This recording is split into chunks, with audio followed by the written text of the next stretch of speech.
laawol kisal ko laawol peewal e ɓantal. Bismillahir Rahmanir Rahim. Alhamdulillahi Rabbil Alamin. Alhamdulillahi alladhi khalaqa as-samawati wal arda wa ja'ala adh-dhulumati wan-nur thumma alladhina kafaru bi rabbihim ya'dilun. أشهد أن لا إله إلا الله وحده لا شريك له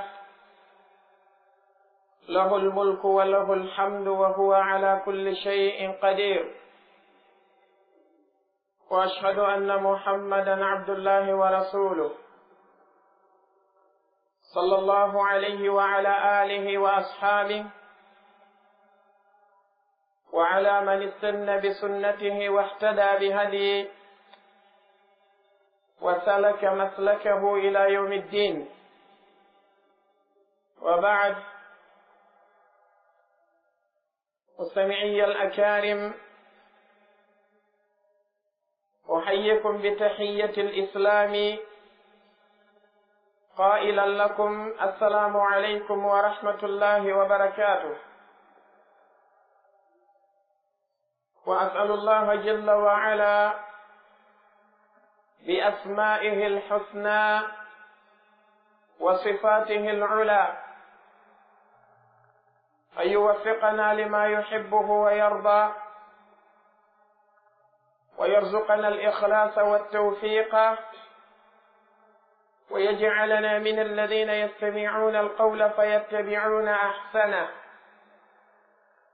أولئك الذين هداهم الله وأولئك هم أولو الألباب. يبكي الله سبحانه وتعالى en jarnimo kanko Allahu jalla wa ala e dow nemaji ɗi o nemini en e dow dendagal moƴƴereji makko kanko Allahu jalla wa ala ɗi o moƴƴi e meɗen, nemaji ɗuunuɗi, moƴƴereji mawɗi, anda adadu majji on sina kanko Allahu jalla wa ala goto. Seedi ke wonde reweteɗo e goonga ala handuɗo e dewal ngal foddi e maggal sina kanko Allahu tabaraka wa ta'ala tun. Seedi ke wonde elaɗo on Muhammadun sallallahu alayhi wa alihi wa sallam ko jiyaɓe Allahu tabaraka wa ta'ala, nenaɓe makko kanko Allahu jalla wa ala. Yo Allahu on ɓeydu mantore nden e kisal ngal e dow maɓɓe, e dow dendaningal sahabaɓe maɓɓe ɓen, e kala neɗɗanke mo tawata ko wonɗo ñentinde oɗo sunna maɓɓe ha ñalande darngal. Aray ɓawti ɗum mi salmini on goɗo salminago islam. Aray si ɗum feƴƴi wano ɓe ɓanginirani en noon inchallahu azza wa jal yewtere meɗen nden e oɗo sa'a meɗen e ndeɗo jonde meɗen bi'awnillahi jalla wa ala wa tawfiqi ko yilotoɗum e mawdu'u mo tawata unwanu makko on ko iqadu shababi lil inayati biddini. ɗum woni finningol ɓeeɗo sukaaɓe, worɓe maɓɓe kañumma e suddiɓe maɓɓe, ittaɓe e ndeɗo ngorre, ittaɓe e ndeɗo welsindaare, ittaɓe e ngol ɗo ɗoyngol, findinaɓe faade e toppitagol kaaɗo diina Allahu tabaraka wa ta'ala, diina ka tawata ko fiika Allahu jalla wa ala tagiri ɓe, ko fiika kanko Allahu tabaraka wa ta'ala o waddiri ɓe ka leydi ɗo, diina ka tawata ɓurɓe ɗuuɗude e maɓɓe kamɓe ɓeeɗo sukaaɓe, ɓe welsindike e muɗum hannde, ɓe ɗurnike ɗum hannde, ɓe tertike ɗum ɗon hannde. waɗi noon sen ndaari ndiɗo leydi meɗen eɗen anndi no tabiti ko qirra kon e leydi ndin wondema ɓurɓe ɗuuɗude e yimɓe leydi ndin e ɓiɓɓe leydi ndin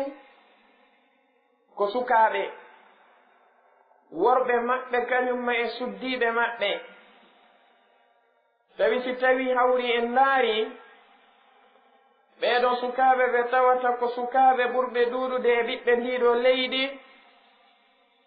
tawete ɗuuɗuɓe e maɓɓe kamɓe ɓen non sukaaɓe ko ɗurniiɓe kaaɗo diina nelaaɗo on sallallahu alayhi wa alihi wa sallam ko welsindiiɓe e janngugol kaaɗo diina ko welsindiiɓe e gollitirgol kaaɗo diina ko welsindiiɓe kadi e jannugol kañumma e saakugol kaaɗo diina tawi oɗo marhala mo ɓe woni e muɗum woni almarhalatu shababiya sanga nde tawata neɗɗanke on no e sagatalaku makko ngun ko marhala mo tawata ko ɓurɗo himmude e marhalaji ɗi neɗɗo o wurata ɗin ka hoore leydi ɗo ko waktu makko e sa'a makko mo tawata e nder gurdam makko ɗam fof ka hoore leydi ɗo ko on ɗon waktu makko ɓuri mawnude ko on ɗon waktu makko kanko neɗɗo on ɓuri e himmude on waktu makko ɗon ko ɗon woni kanko neɗɗo on ko o haani ɓurde tinnade e fiikaaɗo diina allahu tabaraka wa ta'ala ko waɗi islamu on e hoore muɗum ko ɓuri haton jinde e muɗum ko ɓeeɗo sukaaɓe ko waɗi ko kamɓe haqqille muɗum ɗen ɓuri tabitude ko kamɓe doole muɗum ɗen ɓuri tabitude ko kamɓe ɓeeɗo sukaaɓe ɓurata waawude softande kaaɗo diina allahu tabaraka wa ta'ala on waɗi sinelano on sallallahu alayhi wa alihi wa sallam ñande goo hiɓe wasiyo neɗɗo gooto jeyano e wondiɓɓe maɓɓe kamɓe nelano alayhi salatu wassalamu ɓe hertinanimo wasiye ko yowodiri e fiyaake nguuɗo sagatalaku makko kañumma e ngal ɗo sagatayagal makko kanko oɗo neɗɗo wono ardi noon e oɗo hadis mo imamul hakim ɓe filli ka mustadraki maɓɓe ɓe maaki wonde hadise on ko o sahihun ala sharti sheykhayni walam yukhrijahu sellini kañum hadise on cheikhul albani alayhi rahmatullah ka ndeɗo deftere maɓɓe wiyetende sahihu targhibi wattarhibi kamɓe cheikhul albani alayhi rahmatullah ɓe sellini kañum oɗo hadise kadi ka sahihul jami' hadise ittare abdullahi ibne abbas radiallahu anhuma kamɓe ibne abbas ɓe maaki qala rasulullahi sallallahu alayhi wa alihi wa sallam lirajulin ya'iduhu اغتنم خمسا قبل خمس شبابك قبل حرمك وصحتك قبل سقمك وغناك قبل فقرك وفراغك قبل شغلك وحياتك قبل موتك إلى صلى الله عليه وآله وسلم هذا واجه لأورو غركو بما كان مغتنم ألدنو خمسا اندر فيجي جوي قبل خمس كو أتي فيجي جوي أردما مانا فيجي جوي نوودي وكيلو دقا كلا كو تواتا كو كشريا دينا كان يمر ما دقبغل كلا كو تواتا كو كشريا دينا كان جبا ما دقبغل immorde e fiyakuuji ɗan ɗo gurdam maɗa aduna e fiyakuuji ɗan ɗo gurdam maɗa lahara ko atti piiji joyi kadi arde tawama kamɓe nelaɗo on sallallahu alayhi wa alihi wa sallam ɓe makanimo shababaka qabla haramik sagatala kaku maɗa ngun sanga ka wonɗa ɗon suka wakkilo ɗaɓɓa kala ko nafatama ka aduna e ka lahara e on ɗon sa'a qabla haramika ko atti nguuɗo nayewu maɗa arde kamɓe nelaɗo alayhi salatu wassalam ɓe makanimo cellal maɗa ngal kadi eto alɗinora e nder ngal ɗon cellal maɗa ko atti nawnare maɗa nden arde ɓe maaki kas woni ɗon kadi ko a neɗɗo alɗuɗo sanga nde alɗuɗa wakkilo kadi alɗinoɗa fii ko kala ko nafatama ka aduna e kalahara ko atti basangal arde ma ɓe maaki kamɓe nelaɗo alayhi salatu wassalam hettare maɗa nden sanga nde tawi a wona neɗɗo wonduɗo e soholaji sanga ka tawi ɗon hiɗa hetti wakkilo kadi ɗaɓɓa moƴƴereji ɗin e on ɗon sa'a ko atti soholaji ɗin arde ma ɓe maaki gurdam maɗa ɗan kadi ka wuruɗa ɗon wakkilo ɗaɓɓa ko ɗaɓɓete kon fof ko sharia dina ka wiwma ya ɗaɓɓu kon e on ɗon sa'a ko atti nde ɗo mayde maɗa arde si tawi hawri en ndaari nelaɗo on sallllahu alayhi wa alihi wa sallama ɓe ɓanginaniyen e oɗo hadise tedduɗo himmugol waktu ka neɗɗo on woni ɗon suka himmugol sa'a sagata laaku kañum oɗo suka nelaɗo alayhi salatu wassalamu ɓe tinniniri ɗum adorgol ɗum ɗon ka jantagol maɓɓe ɗiɗo piiji jowi kamɓe nelaɗo alayhi salatu wassalamu ɓe maaki shababaka qabla haramik sagata lakaku maɗa ngun eto alɗinoɗa e nder ngun ɗon ko attina yew maɗa ngun arde kamɓe nelaɗo on sallllahu alayhi wa alihi wa sallam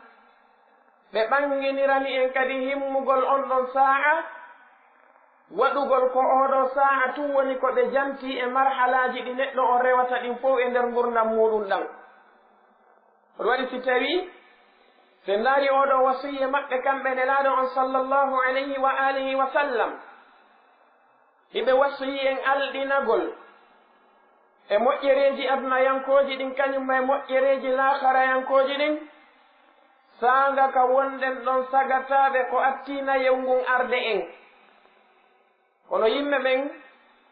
ɓe jaɓi wasiye on ɓe jaɓirimo sengo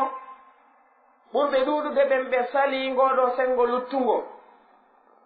waɗi yimɓe ɓen jaɓi wakkilagol ɗaɓɓa oɗo aduna sanga ka ɓe woni ɗon sukaɓe si tawi ko gande aduna jangeteɗe jama on no wakkili fewndo woni sukaɓe si tawi hawri ko métiyeji woni ko ekkitute jama on no wakkili fewndo ka ɓe woni ɗon sukaɓe si tawi hawri ko ngeygu ko naatugol ka maakitiji walla jinda e leyɗe jama on no wakkili kadi e ɗum ɗon sanga ka ɓe woni ɗon sukaɓe si tawi hawri ko jombugol jiido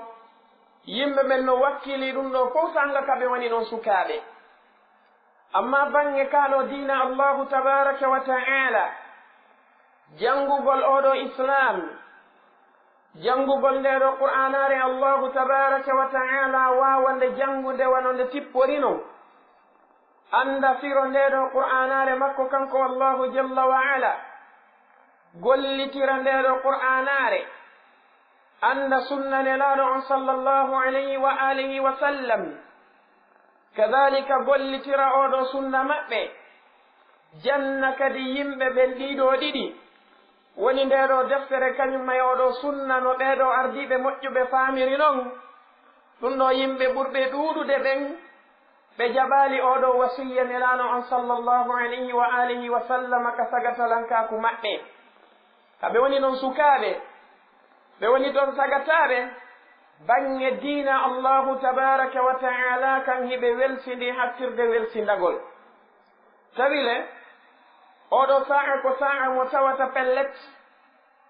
yawma alqiyamati si a ari a darike yeeso allahu tabaraka wa ta'ala ñande tawata nden ñande wona biro maɗa faabotoma wona baaben maɗa faabotoma wona moodi ma faabotoma wona ɓengu ma faabotoma wona ɓiɗɗo ma faabotoma wona jawdi maɗa bal kala ɓadodiraɗo maɗa mo yiwɗa a dogaymo ñande tawi gooto kala no wondi e ande nde tawata ko ande yonayde mo kono allahu jalla wa ala wiiri noon likulli imri'in minhum yawma idin sha'nun yugnihi wonde woodano yey gooto kala e yimɓe ɓen ka makko kanko allahu jalla wa ala ande kañumma e maapu e suno ngo tawata ko yonaygo mo edi sunanagol goɗɗo gooto nde ñanden no jeeya e ko landeteɗa fii nguuɗo sagatala kaaku maɗa ko honno woni ko feƴƴinirɗa ngu ko wonɗa ɗon suka fewndo haqqille maɗa ɗen selluno fewndo marnoɗa doole fewndo ngari maɗa kin sollituno fewndo wonnoɗa neɗɗo mo tawata pellet ko a timmuɗo darnde fewndo marnoɗa softere ko honɗon woni ko gollunoɗa ka gurdam maɗa aduna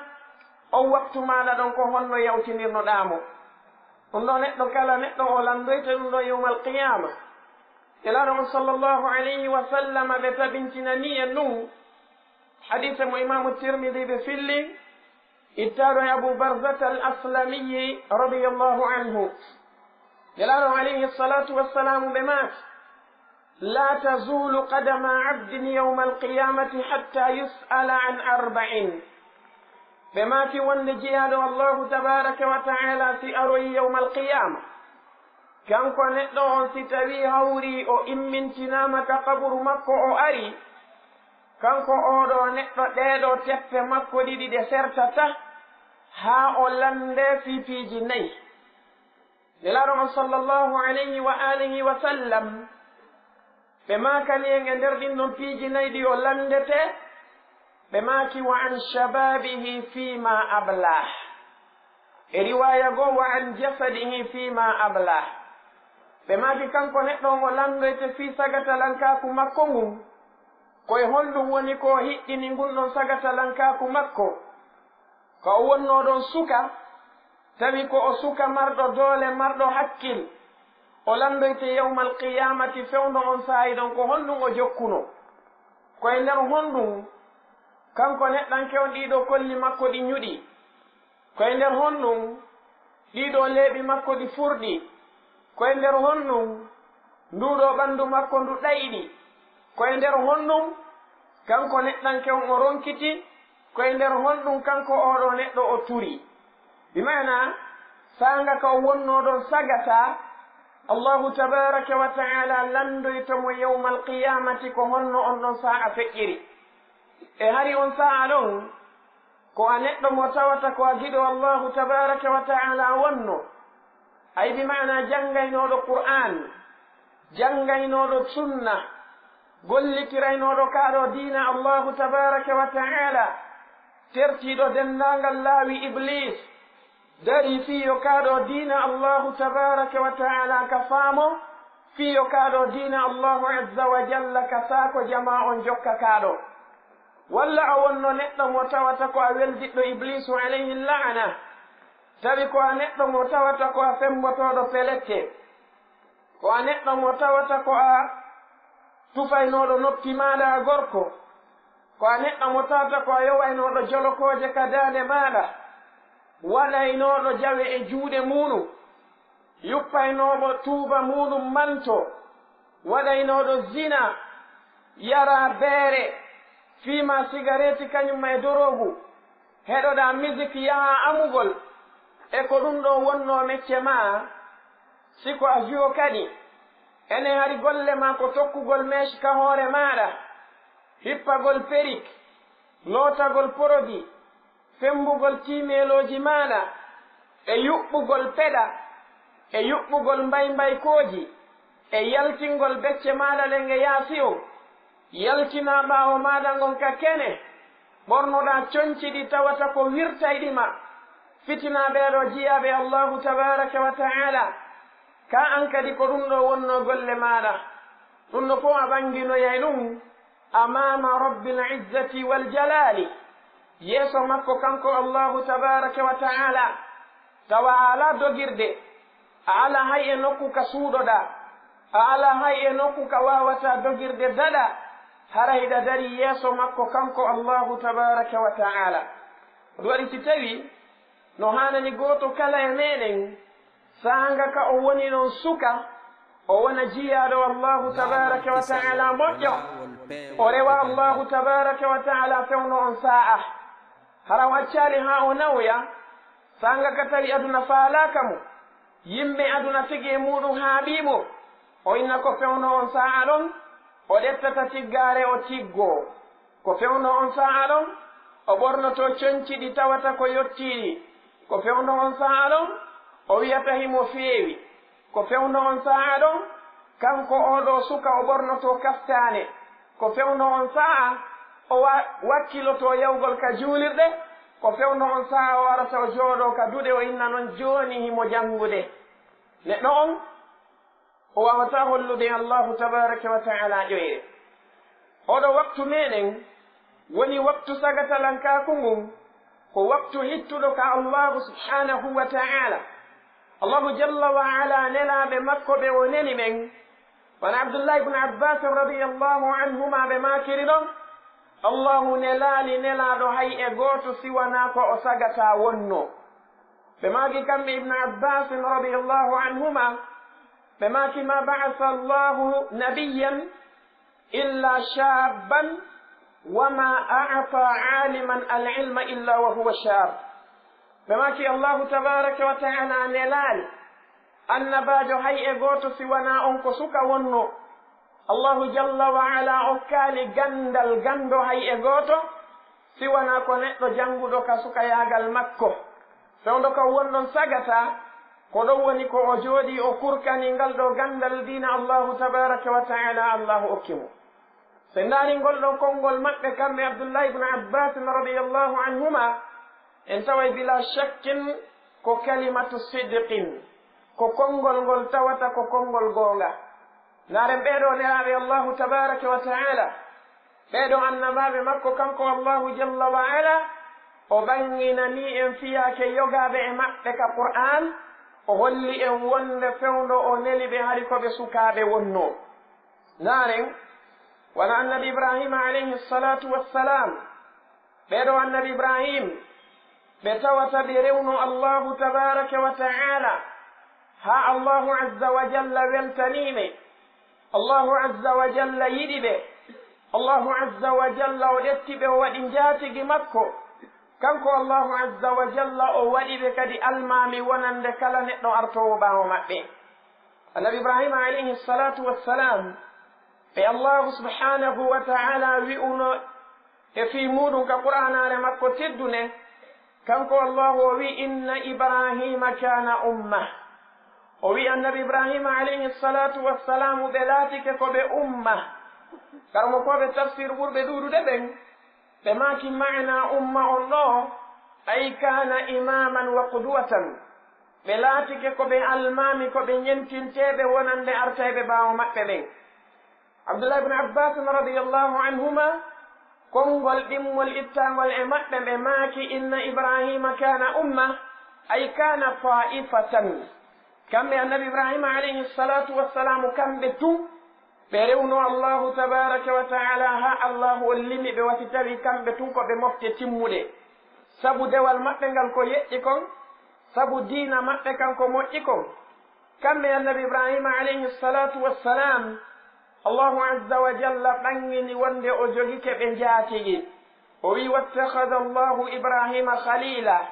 allahu on de jogitike annabi ibrahima alayhi salatu wassalamu jaatigi kanko allahu azza wa jalla o ɓanginani en wonde nde annabi ibrahima waɗuno kala ko kanko allahu tabaraka wa taala o noddi ɓe waɗugol ɓe woɗɗiti kala ko allahu subhanahu wa taala haɗi ɓe ko waɗugol kanko allahu on o waɗuno ɓe almami wonande kala artowo ɓaawo maɓɓe allahu jalla wa ala o wi wa id ibtala ibrahima rabbuhu bikalimatin fa atammahunna qala inni jailuka linnasi imama allahu wi janto tumane joomi annabi ibrahima alayhi salatu wassalamu jarri bornoɓe kamɓe annabi ibrahima bi kalimat imam ibni kathir ɓe maaki ɗum woni mana muɗum bi awamirin wa nawahi yamirgol ɓe piiji watteɗi e haɗugol ɓe kadi tertagol piiji ɗi tawata ko piiji terteteɗi allahu wi fa atammahunna annabi ibrahima timmini ɗi fof yamiraɗi ɗin ɓe waɗi ɗiɗi denndangal majje haɗoje ɗen ɓe woƴƴitiɗe ɓe tertiɗe denndangal majje wono allahu wiri noon wa ibrahima alladi waffa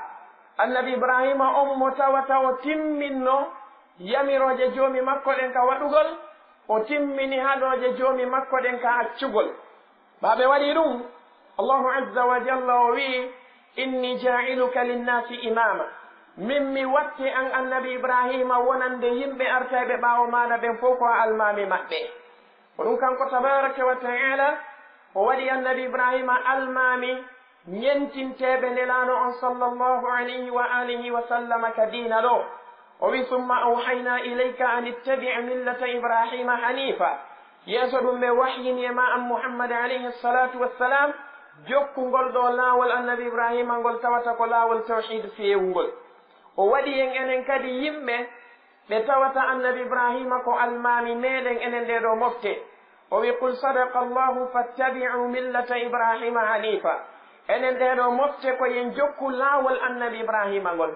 bal kanko allahu azza wa jalla o holli kala neɗɗo artuɗo ɓaawo annabi ibrahim o lundiɓe kamɓe annabi ibrahima ka diina maɓɓe hare woni neɗɗo ɗaytuɗo neɗɗo majjuɗo allahu jalla wa ala wi wa man yarghabu an millati ibrahima illa man safiha nafsah wa laqad istafaynahu fi dunya wa innahu fi l akhirati lamina alsalihin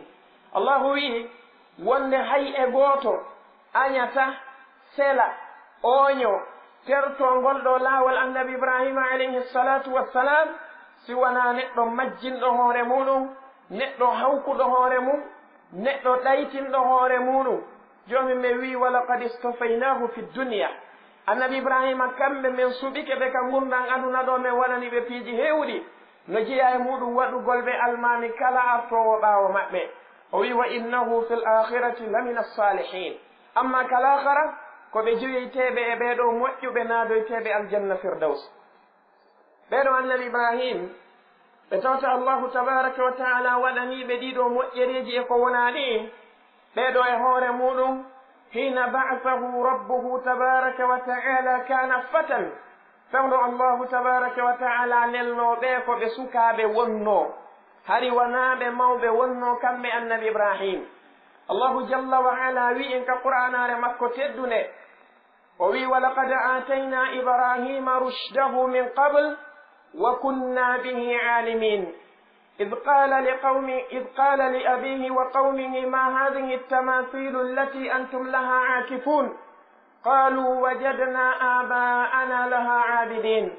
قال لقد كنتم أنتم وآباؤكم في ضلال مبين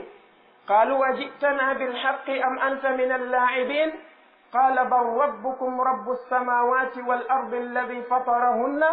وأنا على ذلك من الشاهدين الله جل وعلا وي وند من دي غمدي من اوكي النبي ابراهيم عليه الصلاه والسلام ngal ɗo peewal maɓɓe ko atti men nelde ma am muhammad alayhi salatu wassalam min qabl woɓɓe wi min qablu bi mana ko atti kamɓe annabi ibrahima alayhi salatu wassalamu ɓe helli feede menen min okkuno ɓe ngal ɗo peewal maɓɓe min waɗi ɓe kamɓe annabi ibrahima neɗɗo tawhid allahu wi wa kunna bihi alimin ko pellet men sifori dey fi annabi ibrahima on dendangal komin anduɓe ɗum gandal ngal tawata ko moftungal timmungal o wi id qala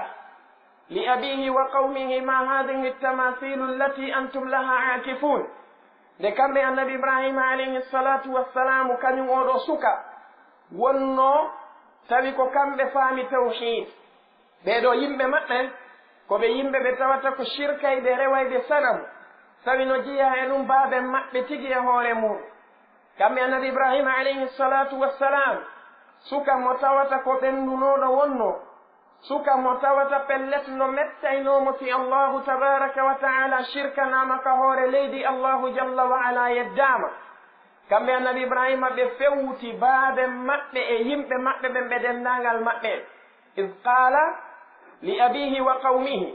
tuma nde ɓe makanno baaben maɓɓe ɓe fuɗɗori ɓen ɓe wattiɗo yimɓe maɓɓe ɓen ɓe dendagal maɓɓe ɓe maki ma hadihi tamasilu allati antum laha akifun ko honɗum woni ɗi sanamuji ɗi tawata onon hiɗo ñiiɓi hiɗo rewa ɗi bimbi e kiikiɗe jemma e ñalorma kon ɗum woni fiyaake ɗi ɓe ɗari ɓe wi'i wajadna aba'ana laha abidin menen men tawi baabiraɓe amen ɓen dey koye ɓe wonɓe rewde ɗiɗo sanamuji ɓanon koye ɗum woni ko men tawi ɓe inni annabi ibrahima alayhi salatu wassalamu ɓe iwata e muɗum koye ɗum ɓe luttata annabi ibrahima alayhi salatu wassalamu ɓe fewti ɓe maaki laqad kuntum antum wa aba'ukum fi dalalin mubin ko pellet mi wondiri allahu jalla wa ala onon ɓeɓe mi renti ɗo e baabiraɓe moɗon aranɓe ɓe ronuɗon ɓe nguuɗo shirku ko pellet on laatike e ko wi'ete majjere nde tawata ko ɓangunde feeñande kala neɗɗo annduɗo goonga ɓe dari ɓe ndaari annabi ibrahim tawino e maɓɓe kamɓe ɓe wowlanaɓe ɗum yimɓe furɗuɓe nawyuɓe moƴƴa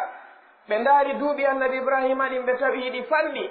ɓe fewti annabi ibrahim ɓe wi a jittana bilhaqqi am anta min allaibin ene ko goonga woni ko addanɗamen ka ko payku yagal ngal woni ko nanguma a fijay woni annabi ibrahima alayhi salatu wassalamu ɓe maaki bal rabbukum rabbu lsamawati wal ardi alladi fatarahunna wa ana ala dhalikum min alshahidin siko woni joomi moɗon tigi tigi on mo tawata ko on haanuɗon rewde on duwaka rewde goɗɗum go e goɗɗo goo ko wonamo kanko allahu jalla wa ala rabbu lsamawati wal ard ko on mo tawata ko joomi asamawuji ɗin jeɗɗi e kala ko woni e majji e joomi leyɗe ɗen jeɗɗi e kala ko woni e majji e kala ko woni hakkunde ɗiɗo alladi on mo tawata fatarahunna ko kanko tagi ɗi wa ana min ibrahima alayhi salatu wassalamu wonno o wowlande ɗum on min alshahidina komi jiyaɗo e feediɓe wonde ko ko wonɗon rewde fof ko wona allahu tabaraka wa taala ko meere annabi ibrahima alayhi salatu wassalamu ɓamakaniɓe ɗum baaɓen annabi ibrahim dari fewti annabi ibrahima ñande goore wi'i ko ayyo ibrahim si tawi hawri a darike a aybini ka diina amen a aybini ɗi sanamuji haray andu meɗen mari ñalande kaarire ko nden ñande woni iidiri amen nden jokku men nden ñande yi'a ko hawni e fiyake ka diina annabi ibrahima alayhi salatu wassalamu jokki ɓe yehi ha e laawol kamɓe annabi ibrahima wona joomi me wiiri noon fa nadara nadratan fi nnujumi qala inni saqim ɓe tiggiti ɓe ndaari dow ɓe maaki ha darton miɗo muusede mi wawata jokkude on ha hewtoyin kamɓe annabi ibrahima ɓe darti ɗum e nder ko ɓeeɗo yimɓe feƴƴata koye yaha sakkitiroɓe maɓɓe ɓe nani ko annabi ibrahima maaki kon wa tallahi la akidanna asnamakum bada an tuwallu mudbirin mi wondiri allahu tabaraka wa taala ko pellet si o yeeyi few ɗi sanamuji moɗon ɗi accuɗon ka nokkure moɗon ka rewoton ɗi ɗon ɓannanɗon ɗi ñaamete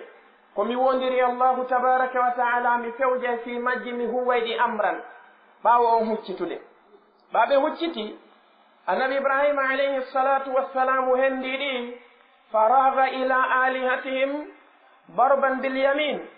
kamɓe annabi ibrahima alayhi salatu wassalamu ɓe tawoyi ɗiɗo sanamuji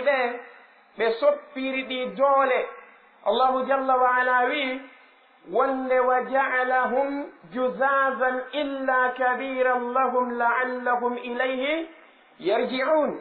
o wi annabi ibrahima alayhi salatu wassalamu hendiɗi sanamuji ɓe soppitiɗi dendagal majji ɓe waɗi ɗi kunte si wona sanamu wi janingi ɓe ɗetti aala ko ɓe soppitiriɗi ko woni tenirde men ɓe fali e dande ngin ɗon fi ha yo ɓeeɗon ari yiltitoɓe tawa annabi ibrahima alayhi salatu wassalam ɓe lando annabi ibrahim nde ɓe arno ha ɓe yiiɗiɗo sanamuji maɓɓe ko waɗako ɓe tawi pellet e hino ɗi so sanamuji ko sanamuji ɗi tata ɗi soppitama ɗi waɗama kunte ko ngiɗo jani tun woni ko lutti ɓe wi man faala hada bi alihatina innahu lamina alzalimin ɓe inni hara ko hombo woni ko waɗi ɗum ɗo ɗi sanamuji maɓɓe ɗo ko hombo ari soppiti ɗiɗo lanci ɗi ɓe wi pellet oɗo ko neɗɗo mo tata ko neɗɗo toñuɗo ni o saati woɓɓe maɓɓe nanunoɓe ko annabi ibrahima maaki gon ɓe wi sami'na fatan yadkuruhum yuqalu lahu ibrahim e hino mahallu shahid meɗen ɓe inni sami'na menen men nani fatan suka yadkuruhum himo janto fiiɗi sanamuji mo kambana ɗe yuqalu lahu ibrahim himo inne ibrahim. ɗum ɗo holli en wonde fewndo annabi ibrahima alayhi salatu wassalamu kañum tun dartino yimɓe muɗum ɓe fof. kamɓe annabi ibrahima ɓe woni e diinu tawhid,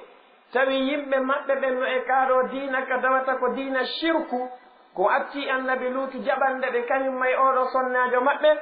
kamɓe annabi ibrahima alayhi salatu wassalamu hari koɓe suka wonno. samina fatan yadkuruhum yuqalu lahu ibrahim. qalu ɓe dari ɓe wi wonde fattu bihi ala ayuni nnasi laallahum yashhadun. joni addoyemo yeeso yimɓe ɓen, letton mo yagginon mo ɗon fii kamɓe yoɓe seedo ko o wona waɗede kon, hara wonta nayi ɓe yaggi kañumma e waaju hara gooto e maɓɓe fillitaaki ɗum. ɓe addoyi annabi ibrahima alayhi salatu wassalamu ɓaaɓe hewti ɓeɗo yimɓe shirkayɓe fewti annabi ibrahim. ɓe wi a anta faalta hada bi alihatina ya ibrahim. ene ibrahima ɗi sanamuji ko an woni ko waɗi ɗi ko ko min yi'i ɗo, ko an soppiti ɗi waɗi ɗi kunte kunte acci jalingi, ko an tigi waɗi ɗum. annabi ibrahima alayhi salatu wassalam ɓe maaki bal fa'alahu kabiruhum hada fas'aluhum in kanu yanfiqun. ɓe maaki heyi ko ngi jani ɗo ɓaayi ngi ɓuri ɗiɗo janɗude, ngi tawi ko ɓannindirɗon ɗi kon fof hawtuɗon ɗi o ñaameteɗo mettingi, kangi ngi janɗi ɓuri ɗiɗo fuu majji, hiɗon darade rewiɗon ɗi fof majji, tawi ɗum ɗo gayni ngi mettude, ngi lanciti ɗiɗo ɗi dendangal majji. so yeddu landiteɗi ko hombo woni ko lanciɗi, walla landuɗon ngi kangi tigi si tawi ɗi wowle. nde annabi ibrahima alayhi salatu wassalam makannoɓe ɗum, ɓe ɗari kamɓe tun e hoore maɓɓe ɓe yiltiti e ɗiɗo wonkiji maɓɓe. ɓe wi innakum antumu zalimun. ɓe wi hey ko onon goye woni tooñuɓe, ko dari rewi kogo tawata gaynana hay hoore mum wallali hay hoore mum. pellet tooñuɗo ala ɓuri on ono, wona kanko on bonnuɗo ɗi woni ko tooñin. kono ɓawti ɗum madama shirku ngun gayninoɓe foolude, ɓe ruttiti kadi e alhaali maɓɓe mo woni e muɗum on e keeferago. ɓe dari ɓe wi laqad alimta ma haula'i yanfiqun. ko pellet an annabi ibrahima hiɗa andi an ibrahim wonde ɗiɗo sanamuji wona wowlayɗi ni, an a yaha hande leggal no wowla. annabi ibrahima alayhi salatu wassalamu ɓe maaki afa ta'buduna min duni llahi ma la yanfa'ukum shay'an wala yadurrukum uffin lakum wa lima ta'buduna min duni llah. kamɓe annabi ibrahima alayhi salatu wassalamu ɓe maaki hey e yo jaka onon o wakkilu to rewon ko wona allahu jalla wa ala, ko tawata pellet ɗum nafata on hay e hunde si tawi on rewi, lorrata on kadi hay e hunde si tawi hawri on rewali. modi wismon onon dendangal moɗon shirkaɓe ɓen e ɗiɗo sanamuji mon ɗi fof majji, kala ko wonɗon rewde ko wona allahu azza wa jal. nde annabi ibrahima alayhi salatu wassalamu makannoɓe ɗum metti ɓe. ɓe dari ɓe fewti ɓeɗo yimɓe maɓɓe, ɓe wi harriquhu wansuru alihatakum in kuntum fa'ilin. sunne o wata on accirmoni huɓɓe yiite juɗon mo yottanoɗon ɗiɗo sanamuji moɗon si on jaɓi wadde komin wowlani on ko. ɓe dari on ɗum ɓe waɗi garmo koɓe tafsirɓe ɓe maaki ɓe teeni leɗɗe e nder lewru timmudu tistede fowtaaki, tawi ko teenugol leɗɗe ɓe on. ɓe dari ɓe asi ngayka kadi ɗen leɗɗe ɗe ɓe teeni ɓe ukki ɗon ɓe huɓɓi yiite moolanaange.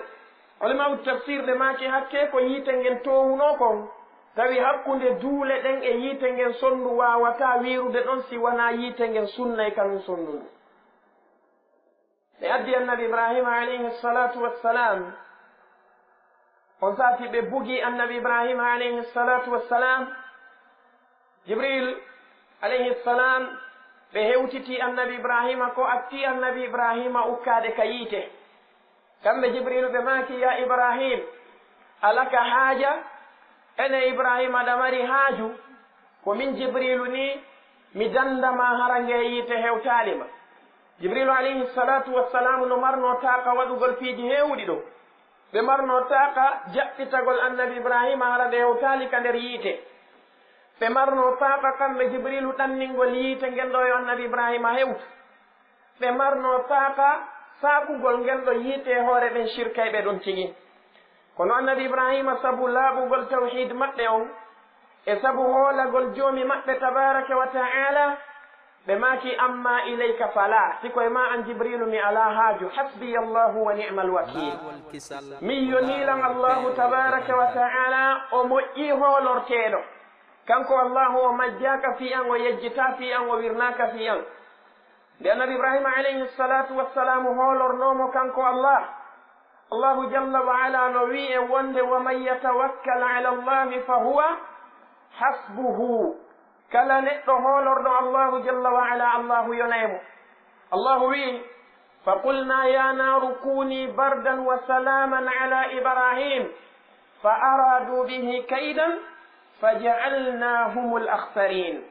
allahu wi men noddi ngeeɗo yiite min wi ko ayyo yiite oɗo jihaɗo amen tedduɗo oɗo suka laaɓuɗo ibrahima alayhi salam himo yaane e mana wonan mo ɓuuɓol kañumma e kisal wata o heɓu hay ngulendi nder ton fadlan o suma wata o ŋaaso nder ton fadlan o barma oɗo si hewti e maɗa wonan mo deeƴere wonanamo ɓuuɓol e kisal annabi ibrahima alayhi salatu wassalamu ɓe tippori e magge doy ngeeɗo yiite huɓɓi haa nge rocci kamɓe annabi ibrahima ɓe yalti tawi hay ngulendi kañum ngeeɗo yiite ɓe heɓaani allahu wi fa aradu bihi kaydan ɓe faandani oɗo annabajo amen feere bonde fa jaalnahum l akhsarin min waɗi ɓe ko kamɓe woni hayruɓe kamɓe woni perduɓe ɓen naaren ono ko neɗɗo mo tawata ko o suka wonno oɗo ko neɗɗo mo tawata wona mawɗo wonno kono si tawi en daari annabi ibrahima alayhi salatu wassalam en daari ɓeeɗo sukaaɓe hannde en taway shattana ma baynahum ko pellet woɗɗi moƴƴa ko woni hakkunde maɓɓe siwana yoga e sukaaɓe ɓe allahu tabaraka wa ta'ala o faamini o jokkini kaaɗo diina nelaaɗo makko on sallllahu alayhi wa sallam ɗum ɗo ko ɓanginangolle wonde annabi ibrahima kana fatan ko wona noon annabi musa alayhi salatu wassalam ɓe allahu tabaraka wa ta'ala nelunoɓen faade oɗo fir'aun kañum e yimɓe muɗum e ɓeeɗo bani israila yankoɓe annabi musa e hoore muɗum nelal ngal ardeɓe fewnoɓe wonno sagata allahu wi fiyake annabi musa alayhi salatu wassalam falamma balaga ashuddahu wastawa ataynahu hukman wa ilma wa kadhalika najzi almuhsinin allahu azza wa jalla wi ne annabi musa alayhi salam ɓe yottino e sagatalaku maɓɓe go kamɓe annabi musa alayhi salatu wassalam ɓe heɓi doole sollitude ɓe naati e ko wiyete kon sukayagal maɓɓe ngal tegin ataynahu hukman wa ilma ko on saayi min okki ɓe faamu ngun kañum may gandal ngal min okki ɓe nguuɗo annabankaku ko fewndo on tuma min neli ɓe e oɗo fir'aunu alayhi la'na fewndo ɓe onno suka annabi ibrahima ɓe jantiden nanen min kamɓe kadi kakaɓe onno suka ɓe nelano faade e numruse ibnu kan'an numruse mo tawata o noddayno yimɓe makko ɓen e rewgol mo kanko allahu neli annabi musa kadi ka woni ɗon suka faade e fir'aunu alayhi la'na o tawata ko darinoɗo wi jama on wonne ko kanko woni reweteɗo maɓɓe wonɗo on dow dow woni allahu tabaraka wa ta'ala annabi musa ko sagatalaku maɓɓe ɗum wonno kadhalika si tawi en daari annabi yusuf alayhi salatu wassalam oɗo yusufu mo tawata o heɓi jarrabuye molanaɗo mo andanɗa hoorema sukaɓe hewɓe hande kamɓe on jarrabuye ɗon si sifa makko weeɓi tani keɓen ɓe fubboto e makko hattirde fubbagol annabi yusuf ɓe tawata ko suka wonno kamɓe annabi yusuf alayhi salam allahu jalla wa ala wi falamma balaga ashuddahu ataynahu hukman wa ilma wa kadhalika najzi almuhsinin nde yusufu alayhi salatu wassalamu ɓe yettino sagatalaku maɓɓe min okki ɓe kamɓe yusufu faamu min okki ɓe annabankaku ngun kamɓe annabi yusufu alayhi salatu wassalam siko ngari ɓe marno ɓelaɗon alayhi salatu wassalamu ɓe maaki laqad utiya nisfa aljamali annabi yusuf alayhi salatu wassalamu kamɓe ɓe okkama feccere ko wiyete ngari ko bimana ngari ko allahu tabaraka wa taala sendani en kon enen yimɓe men fof allahu tabaraka wa taala dettu feccere o waɗani yusuf alayhi salam o detti feccere luttude nden o senditani yimɓe luttuɓe ɓen kono kamɓe yusuf ɓe bewirano kingari maɓɓe kamɓe yusuf alayhi salatu wassalamu kinɗon ngari maɓɓe namano ɓe yeddugol allah nde yawno ha oɗo sonnajo oɗo lamɗo woni zulaykha nde yawno ha sonnajo mo tawata ko marɗo ngari sonnajo mo tawata ko marɗo teddungal sonnajo mo tawata ko marɗo jawdi on sonnajo ɗon kadi o noddiɓe kamɓe yusuf alayhi salatu wassalam e nokkure nde tawata pellet nde wirni e gite yimɓe ɓen waɗi noon o naadunoɓe e suudu wona imamu al-Qurtubi ɓe makili noon ka tafsiru maɓɓe ko suudu ndu tawata hindu mari dambuɗe jeɗɗi hikkondirɗe manamuno o noddu yusuf alayhi salatu wassalamu ɓe naati kanko oɗo sonnajo o yamiri ɗeɗo dambuɗe jeɗɗiɗe dendangal majje ɗe soka tawi hande kadi ko kamɓe ɗiɗo e nder yimɓe ɓen fof woni ka nder suudu ɗon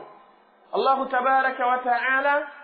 o waɗi oɗo annabajo makko neɗɗo laaɓuɗo wona allahu tabaraka wa ta'ala wirino warawadathu allati huwa fi baytiha an nafse o wi ɗaɓɓiri annabi yusuf alayhi salatu wassalamu on sonnajo mo ɓe woni ka galle muɗum kanko sonnajo o ɗaɓɓiri ɓe hoore maɓɓe tawi ɗo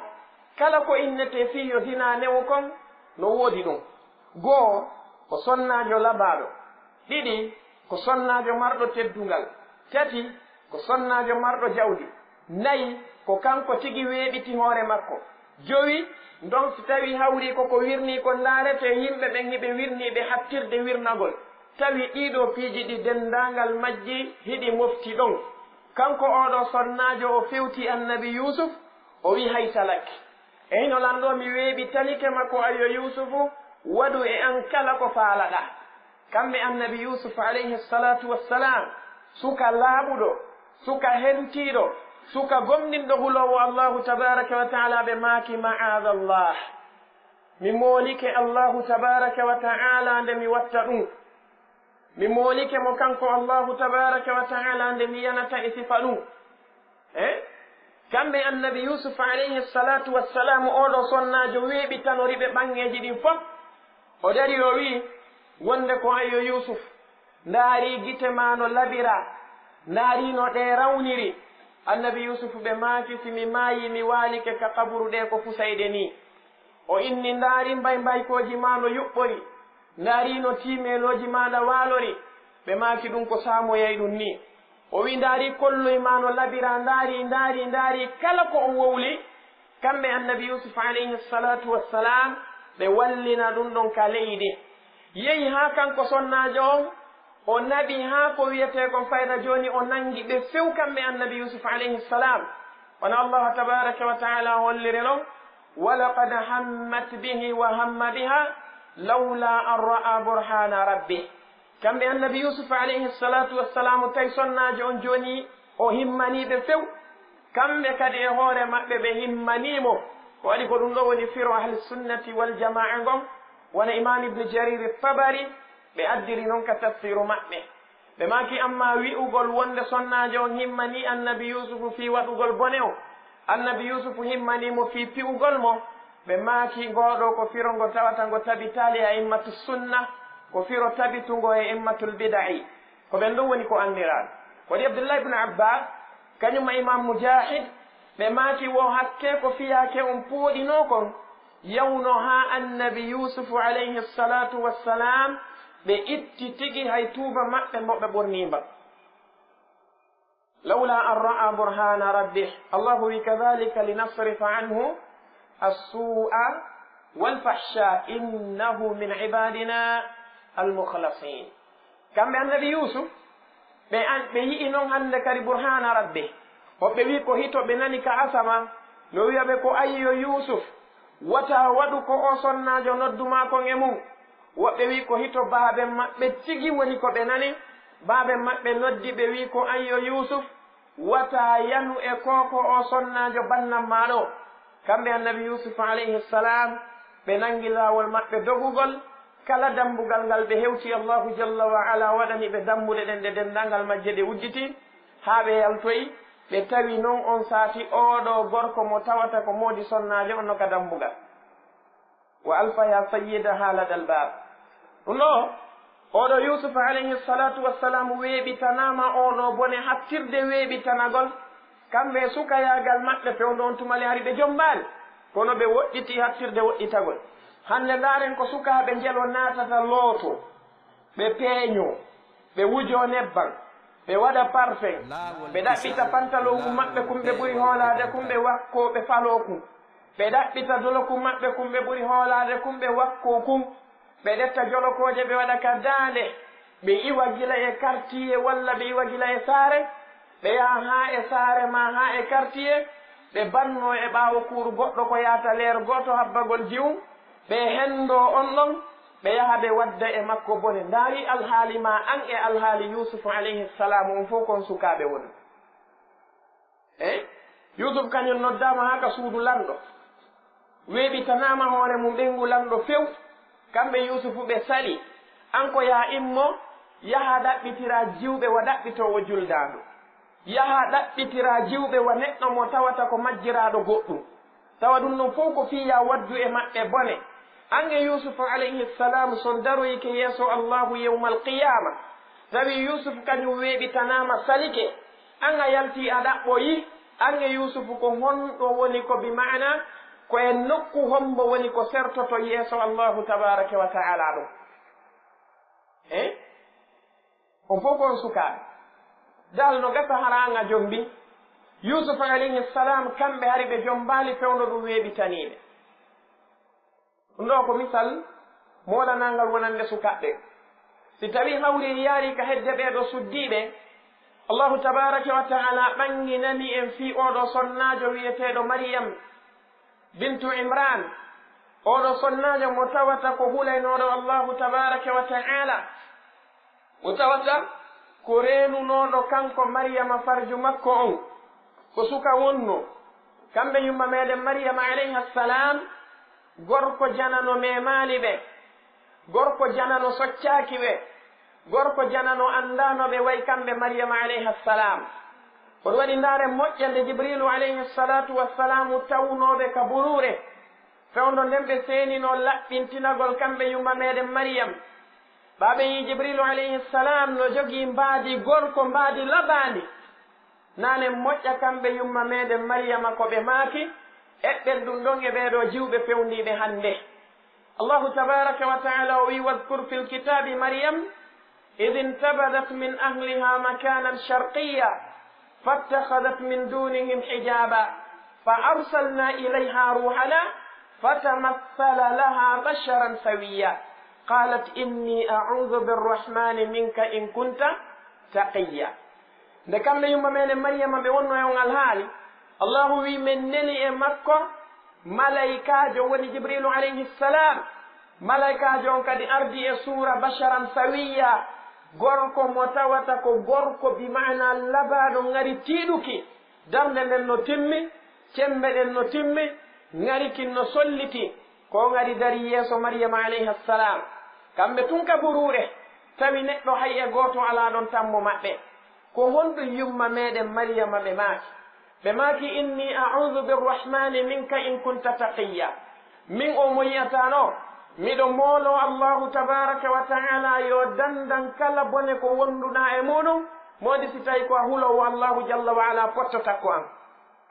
oɗo maryama e maryamaɓe heewɓe hannde no ferti oɗo maryama e aissatuɓe heewɓe no ferti oɗo maryama e fatimaɓe heewɓe hannde hiɓe ferti oɗo maryama e ruqayyaɓe heewɓe hannde wonaɓe gootu oɗo maryama e aminatuɓe hannde heewɓe na gootu hannde ko ɗo yiyata jiwo himo daro o sancita sukundu makko ndu wamo jinna banti e subaka kanko oɗo jiwo o ɗettanama bi mana leeɓele ɗe kan allahu jalla wa ala andi ko honto o ittiri ɗe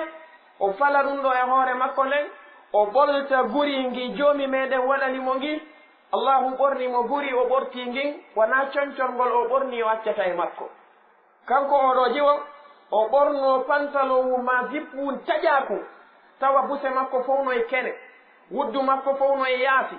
becce makko fof no feeñi e kene o ara o jooɗo hakkunde sagataɗe ka jooɗi tawa kanko ko mantorta ko min mi ala groupe rewɓe o ara o jooɗo hakkunde sagataɓe terlen sappo e jowo ka jooɗi tawa ndaray ɗon fof e yiyata suddiɗo sina kam o jooɗo ɗon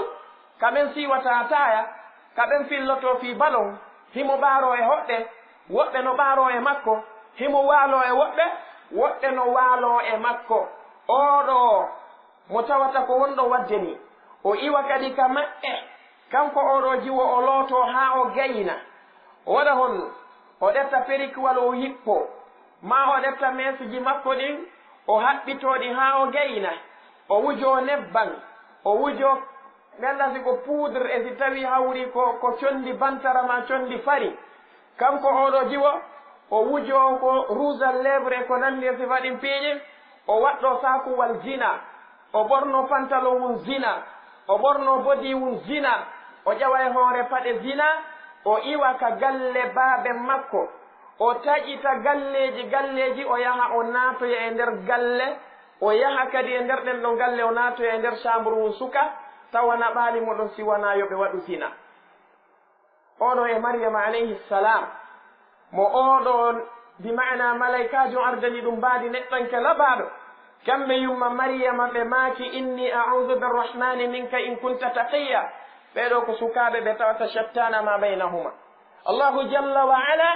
o mantiri yumma meɗen mariama kamɓe gorko andano ko honno ɓe wayi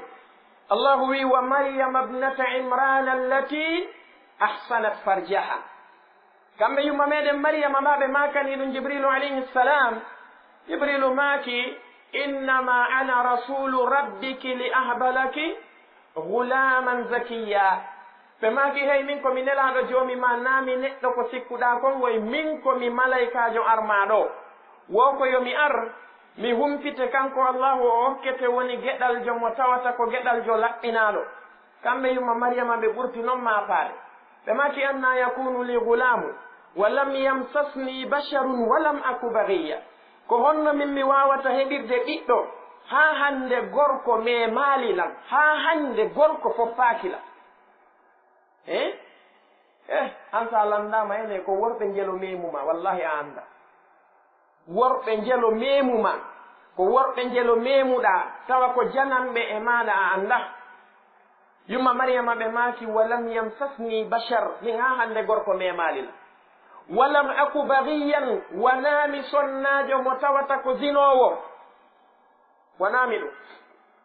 honno ɓiɗɗo latorantan jibrilu alayhi salatu wassalam ɓe fewti yumma meɗen maryama ɓe maaki ɗum ko konngol joomi an ni kanko allahu tabaraka wa ta'ala foduma wondema yomi yottinane o okkete oɗo geɗal jo mana muɗum geɗal jo on wona o konngol makko o laatoray woni konngol makko kanko allahu tabaraka wa ta'ala on zaati kamɓe yumma meɗen maryam ɓa jibrilu alayhi salatu wassalamu wutti ko allahu jalla wa ala jonni ɓe kon e ruuhu on ruuhu ari woni e maɓɓe ka allahu jalla wa ala yamiri ruuhu o yo wonnon ɓe saawi kamɓe yumma meɗen maryam fa hamalatuhu fantabadat bihi makanan qasiya kamɓe yumma meɗen maryam ɓe saawi annabi isa alayhi salatu wassalam on saati ɓe pottodi e annabi isa kadi ɓe yaadi e reedu ndun e nokku ɓurɗo woɗɗude tawi ko honɗum maapini ɓe yimɓe maɓɓe ɓen fof no andi ko ɓe rewayɓe allah yimɓe maɓɓe ɓen andiraɓe moodi ko maapini ɓe jooni ko honto nduɗo reedu hotoyta ka maɓɓe toon ɓe andiraka moodi ndaare hersa oɗo sonnajo kanko tawi no maapinimo ko honno o yaadirta e reedu o tawoya yimɓe makko ɓen tawa ɓe andiramo gorko hande no woodi jiwɓe innayɓe si a jokkodiri e suka tawi ko marɗo jawdi a ronkimo heɓande haray ko a huɗaɗo ɓe daroɓe heɓana oɗo ha gasa ɓe ɗefta kum ɗo ɓikkum ɓe adda kum ka galle baaɓe maɓɓe woɓɓe innitira kum koto mum woɓɓe innitira kum bappa mum woɓɓe innitira kum baaɓe mum kum ɓikkum wona ka nder galle ɗum o yalta o jinna kadi ha o yiidoye e goɗɗo goo o heɓa kadi no woodi woɓɓe goo e jiwɓe ɓe tawata hiɓe mari ɓiɓɓe tato tawa ɓeeɗo fof ko baaba feere hay gooto na e dewgal o heɓa saɓen no jooɗi e nder ɗen galle ɗon no fanka nenejo o wowlata baabajo o wowlata yuma meɗen mariama tawi kamɓe ɗum no maafini ɓe alayhissalam ɓe dirti ɓe ɓurti woƴƴitaade kadi fa ajaha almakhadu ila jiz'i nakhla on saati hewtitiiɓe noon ko wiyete ko ŋata e takko juddere tamaro karmo koɓe tafsir gumaaki wonde yumma meɗen mariyama ko ɓe saawi annabi isa ko e nder leereji saawugol ngol e jibingol ngol fof woɓɓe goo yaari wonde laa ɓe saawuno ɓe lebbi jeenayi timmuɗi ɗin tis tawi kamɓe yumma mariyama ɓe ka borure ala kulle hal nde oɗo ngata heɓunoɓe kamɓe yumma mariyama alayhi ssalam tawi ɓe takko juddere tamaro ɓaɗum heeɓiɓe qalat ya laytani mittu qabla hada wa kuntu nasiyan mansiya ɓe maki hananino lande mi mayata hara mi heɓali oɗo ɓiɗɗo mi wona neɗɗo mo tata mi yejjitanoma fi mum ko honno mi gerdata e oɗo ɓiɗɗo e ɓeɗo bani israila yankoɓe kamɓe yumma mariyama ɓaɓe jibinimo ha gasi allahu azza wa jalla immini jibrilu alayhi ssalam jibrilu ari tawi ɓe allahu wi fanadaha min tahtiha alla tahzani qad ja'ala rabbuki tahtaki sariya wa huzzi ilayki bijiz'i nakhla tusaqit alayki rutaban janiya fakuli washrabi wa qarri 'ayna fa imma tarayinna min albashari ahada فقولي إني نذرت للرحمن صوما ولن أكلم اليوم إنسيا جبريل ماكي وانده هيكو أيو مريم وتعصنو وتعماكو جومي ماذا تبارك وتعالى ودي سنغو ليما اينو رندي أنو إله كانكو الله ويلنتنا نيمان ديدو جدر تمارو وودي تمارو جي مودون كدي دتاتا كو بندو دي جوني كو وقتا أنكدي إمو ديمبا لغال تمارو غال tamaroje de tawata ko ɓenduɗe ɗaatineryana takko maɗa ñamaɗeɗo tamaroje ha gayna yaraɗan ɗo ndiyam ɓuttina ɓernde maɗa nden wata maako si a ɗetti o ɓiɗɗo maɗo ari fottude e goto peti e yimɓe ma o landikema fi o ɓiɗɗo ta jaabo mo innumo an a fodi allahu jalla wa ala fankugol hande kamɓe yumma menen mariyama ɓe ardoyi noon wona allah tabaraka wa taala ɓanginiri noon wonde kamɓe yumma meɗen mariyama fa atat bihi qawmaha tahmilu qalu ya maryam laqad ji'ti shay'an fariya ya ukhta haruna ma kana abuki imra'a saw'in wa ma kanat ummuki baghiya fa asharat ilayhi qala inni abdullahi atani alkitaba wa ja'alani nabiyya wa ja'alani mubarakan aynama kuntu wa awsani bis-salati waz-zakati ma dumtu hayya وبرا بوالدتي ولم يجعلني جبارا شقيا كما يوم من مريم عليه السلام باب أرضي أورو جدل جو بهوتي يمبي مبه بوي هيو مريم إبه كو بلت أن أعدي دوكو هوني باب ما إمرانا ونانو نتو بوندو ونا غوركو بوندو ونو ko wana non biro maɗa hannatu bintu faqudu wonnano sonnajo mo tawata ko waɗowo zina joni an bemmano moƴƴi biro maɗa no moƴƴi ko honno an ardantamen ɗo e ɓiɗɗo tawa ko pellet a ala moodi yumma meɗen mariama alayhi ssalamu ɓe sappi annabi isa ɓe fewti ɗeɗo bani israila yankoɓe ɓe jabani biro maɓɓe ɓe maki inni abdullah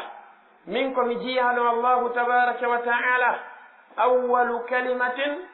takallama biha isa bnu maryama kamɓe annabi isa ko ɓe atti makude ka leydi wonde ko ɓe abdullah laysa huwa allah wa laysa ibnan lillah wa laysa sharikan lillahi jalla wa ala bal huwa abdun lillahi tabaraka wa taala ɓe maki atani alkitaba komi neɗɗo mo tawata allahu jalla wa ala o kiilan deftere no inne linjila haray ande min mo rentuɗon ɗo komi nelaɗo woni ko arata e moɗon komi nelaɗo mo allahu tabaraka wa taala immini fi yettingol e mon onon bani israil min nami ɓiɓɓe ɓe tawata ko ɓiɓɓe luttuɓe ɓe o waɗinmi barkinaɗo nokku wo kam yoni o yamirinmi juulugol kañumma ittugol zakka o waɗinmi kadi neɗɗo ɗigganɗo biro an ɗigganɗo biro an ɓe jamtaki baaben maɓɓe ko waɗi ɓe ala baaba allahu jalla wa ala waɗali lan ɓiɗɗo mo tawata ko ɓiɗɗo dundarankejo ɓiɗɗo mo tata ko bonɗo oɗo maryama alayhi ssalam ɓeɗo e hoore muɗum ko misal wonande kala jiwo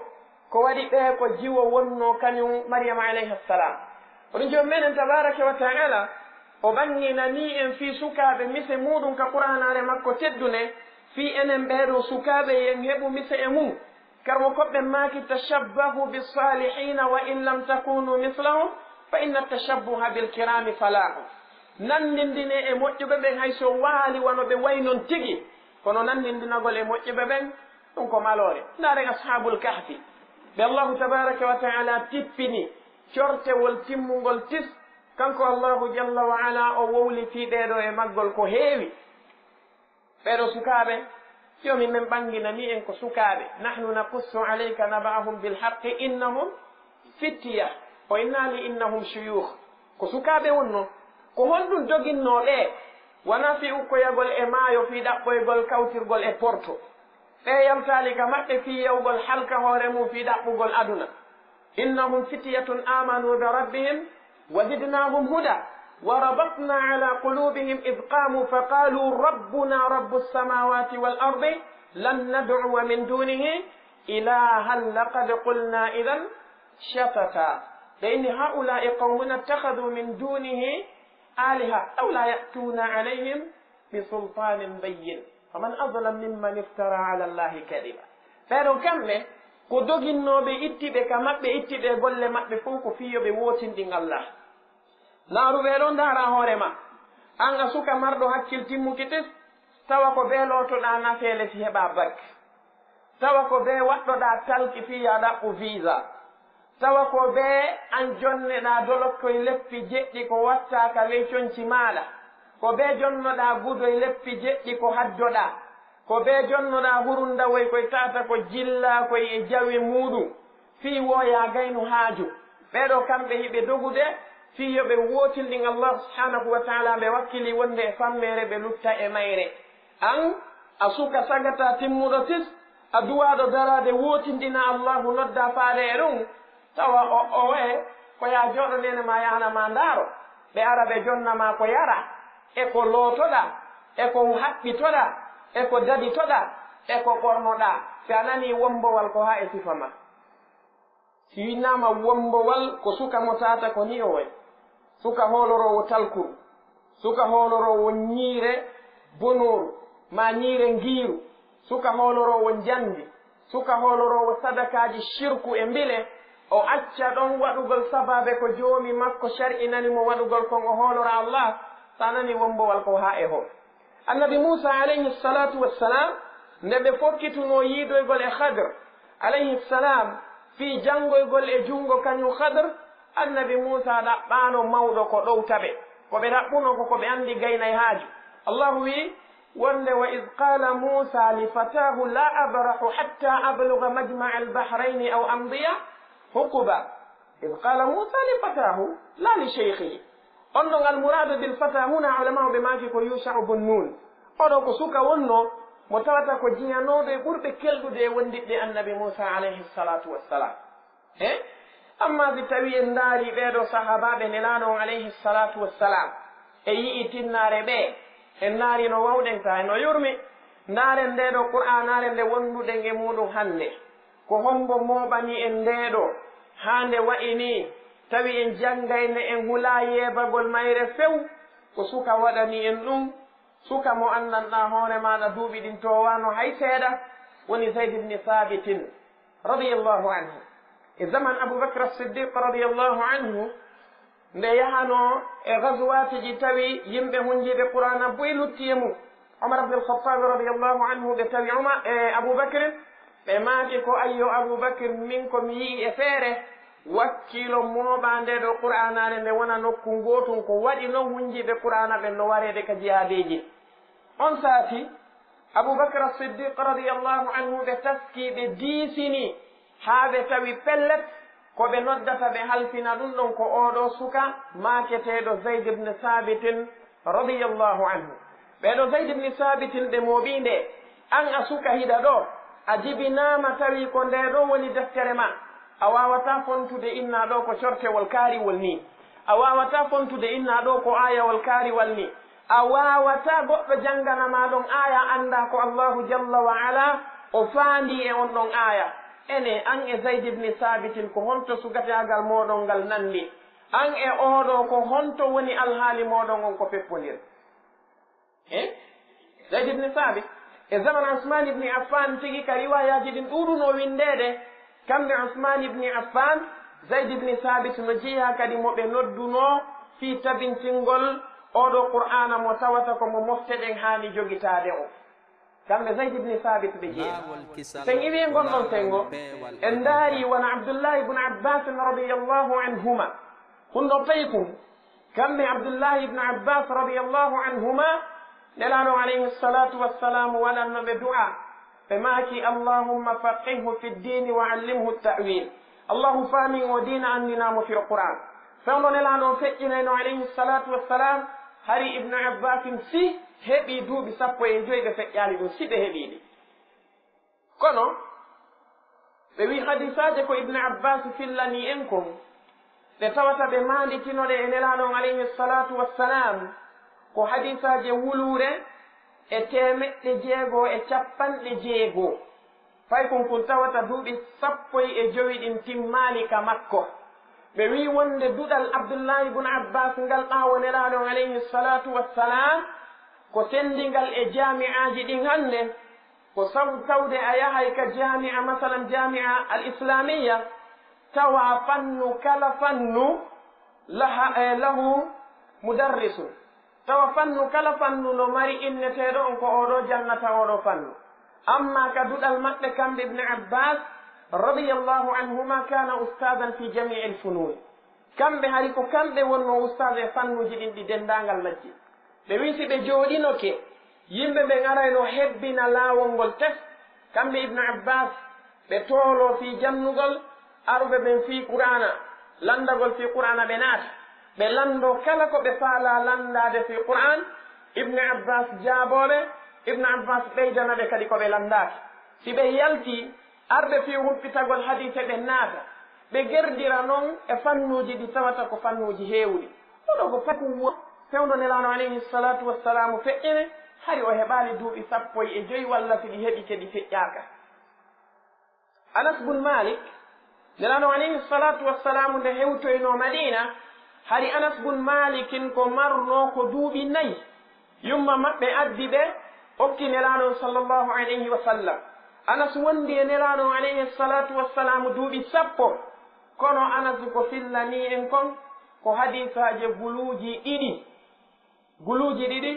e 652 kamɓe anas bun malik radiallahu anhu fay kun heɓali 15 ans fewdo nelaɗo on feƴƴini ɓe fillano en 2862 hadis walla 2682 hadis ɗum ɗo ko hollugol e wonde kamɓe sagatalaku maɓɓe hari na bongol kono hande hiɗen mari ɗo sukaɓe marɓe duuɓi 30 tawa hay sa landike ɓe ko homɓe woni khalifaɓe nayo lontiɓe nelanon alayhi salatu wassalamu ɓe anda sa landike ɓe suwayɓe balon ɓurɓe yeɗɗude ɓen ɓe andi ɓe fof sa inniɓe Real Madrid ko homɓe woni suwanayɓe ɓe ɓen ɗon woni ɓe jooɗaki banɓen ɓe suway few ɓe cappantomaɓe ɓe dendagal maɓɓe landoɗaɓe bawwal ngal kadi ɓe haalane sa landike ɓe fi Barça nafsu cheyin sa landike ɓe fi ɓeɗo heferaɓe ɗiɗo Ronaldo kañumma mi anda e Messi a landike ɓe ko hon hitande honde goto kala eɓe heɓa ko honno nene mum e ben mum wiyete ko saha hombo fuɗɗi dampo balon ko honɗum e kuppuji o naɓi ko équipe ji honɗi oɗo juwitaɓe humpiti ɗum ɗo fop kono sahabaɓe nelaɗo on sallllahu alayhi wa sallam ɓe anda hay aboubacrin ko honno innete tigui halana kuniya maɓɓe wonko ɓeɗo habbayo woni mawɓe ka ɗo diina ene suka mo pantalorru yuppindu mo jolokowal ka daale mo pembe heferaɓe e jiwal ngal bodiwu ngal kilotiwu ngal cayande ka hoore ene ɓeɗo si wonoyi nene e baaba ɓiɓɓe ko honno ɓe wonirta jama julɓe ɓenno ɓiɓɓe haray ko honto tijjiɗen ɓe si tawi ko ɓeɗo wonoyta ka juulirde ko honɗum wowloyte toon aray no hawnani en o wona noon si tawi en ɗetti yumma men aishata radiallahu anha duuɓi terlen 18 terlen toon ɓe marno fewno nelaɗo alayhi salatu wassalam feƴƴinayno kono ɓe fillani en hadisaje guluuji ɗiɗi e 110 sonnajo dey tawi o heɓali duuɓi 9 kono no woodi rewɓe ɗo hannde tawa ɓe anndi artiste ɓe ɓen fuu hiɓe anndi kala acteur e actrice ko tournata série woy fof e novela hiɓe anndi kala tournayɓe pese e ko nanndi e sifaɗin peeji bagino o way wo ɓe anndi innde makko ɓe anndi ko honto o iwi kono ɓeeɗo si a inniiɓe hara a innuɓe a jonnayɓe pale ɓurɗo mawnude on lagine ɗo fof si ɓe haalaniima inde sonnaaɓe nelaaɗon alayhi salatu wassalamu tatotaɓe annda wonon ko ɓen ɗon woni ñentinteɓe maɓɓe ɓen kamɓe ko ɓen ɗon woni ñentinteɓe maɓɓe ɓen nono hawni e woni e zaman mo tata fi meɗen no hawni e makko moƴƴa eɗo sahabaɓe nelaaɗon alayhi salatu wassalamu ɓe jannguɓe yottini ka diina abou hurayrata radiallahu anhu en fof ɗen anndi abou hurayra ko silmi koye hitande haybara ɗum ko hitande jeɗɗaɓere hijiriya ɓe wuuri daali e nelaaɗon alayhi salatu wassalamu ɓuri duuɓi nayyi kamɓe abou hurayra e wawde noon en fof ɗen anndi hadisaje ko dolle ɓe firli ha karmo koɓɓe maaki wosen ndaari kutubu sitta gila sahihul boukhari ha ka sakkitorore sunanuji ɗin sunanu nasa'i wo en tawa e hadisaji abou hurayra wonɗe ton ɗen ko hadisaje buluuji jowi kañum ma e hadisaje ɗe tawata ko 334 5374 hadis sahabajo mo wondali e nelaɗon ɓuri duuɓi nayyi e se wattiɗo musnad imam ahmed muwatta malik sunanu darami ɓenni ko hadisaje buluuji jeenayyi e ko fawi abou hurayra mari nder to ɓeɗo waddali e nelaɗon alayhi salatu wassalam ɓuri duuɓi nayyi anka ka islamu jibinaɗa hande ɗa mari 17 maɗa mari 21 maɗa mari 3 ene an kadi ko jelu marɗa e makuji nelaɗo on sallllahu alayhi wa sallam jelu marɗa salaf kamɓe alhaali maɓɓe on fof hari pooɗo hiran koye fiyake gandal ɓe waɗa eno ko waɗi sen jantanama ko ɓe walliti hara ko sukaɓe maɓɓe walliti tawa enen hannde ko fontugol ɗen ɗon jannga woni hiɗen sali hara hiɗen sali saren ibnu abi hatim razi ɓiɗɗo abou hatim on almuhaddis oɗo ko suka woni o waɗi tafsiru qur'ana mo mujallad 100 sa ndaari mukaddima makko on o wi ko goɗɗo ɗaɓɓirimoyo o waɗu tafsiru qur'an o wi e hoore ɗum o accaali harfu gooto ka deftere allah siwana o firi harfu on simo mari maana qur'anare allahu nden no heewi tew maanaji kañum oɗo karmo koño o maaki wo ko o adorta kadi ko firirgol aya on aya goo si tawi o heɓali aya goo firɗo on o yaaka hadisaje si o heɓali ɗum o yaa e konnguɗi sahabaɓe ko ni woni ko o gerdi bi mana ko martabaji tafsiru ɗin tigi o rewi ha o waɗi amma si ko deftere makko hadis nden ɓe wi musnad ibnu abi hatim razi on ko mujallad wulure ala nder toon sina makuji askintinaɗi e nelaɗon sallllahu alayhi wa sallam to defte wulure fewno on tuma hari ordinateur ala hari dattilo ala ka jooɗotoɗa inna mi winda mi copia mi koola hari ko an e karambol e ndaha kañum may ɗerol defte wulure jama julɓe suka jooɗi waɗi enen hannde pontugol ɗen ɗon jannga hiɗen sali matnu diine e fanɗude taw no woodi e men hay jooni ɓe gaynaali janngude nden woɓɓe no woodi e meɗen tawa hay jooni jusu amma ɓe ronku ɓeron kaade ɓe sali wala na qira'atan wona tafsira enen noon jooni ɓeeɗo fof kamɓe ɓe wakkilike e zaman maɓɓe kamɓe sagataɓe kaaɗo diina hewti e enen en jooɗoto ɗo haa kaɗaano si kaɗaani ke tawoyen allahu jalla wa ala wi'en mo honɗum hannde ko himmini sukaaɓe ɓen ko ndaarugol inna mbariŋal rewi ka ndiyan o hewtoyi nokkel kaari o tiirike photowal o addi facebook min kadi ko ɓe mi yaha kami rewata wo mi yahay kami rewata wo ko ɓe mi yaha nanaɓe inna ko barsa ma barzakh ma mi yawta ma mi wumba sabu si faɗi qa'idaji ɗo neɗɗo on jogiti na fi dina nde woni yaade ko fi kawtiroygol alkuffar yimɓe heeferaɓe soɓuɓe aray ɗo no hanani en ka watte yili moƴƴa enen ɓeɗo sukaɓe hannde na poɗodirgol tun inna kaari o heeɓi boutique kaarijo ɗo mo udditi boutique to o heeɓi oɗo ɗo o darniɗa galle o waɗi ɗum ɗo o waɗi ɗum ɗo o yadata e ɗum lahara eto wata o ɓuure fiyake lahara o allahu ko ɗo wi fastabiqu lkhayrat o wi sabiqu ila magfiratin min rabbikum o wi sari'u ila magfiratin min rabbikum o wi wa fi dhalika falyatanafasi lmutanafisun eɗen haray enen ɓeɗo sukaɓe worɓe e sukaɓe suddiɓe eɗen jeejidira lillahi wa fillah waylen ndiyal haaliji meɗen bonɗi iwen e weltindare meɗen nden e hedde kaɗo diina wone wallayɓe ka diina wone yangantoɓe ka diina janggen ka faamen etoɗen no kaɗo diina allahu azza wa jalla ka yara yeeso haray fama kana fihi min sawabin fa min allahi wahdahu wama kana fihi min khata'in wa zalalin fa minni wa min alcheytani wallahu laawol kisal ko laawol peewal e ɓantal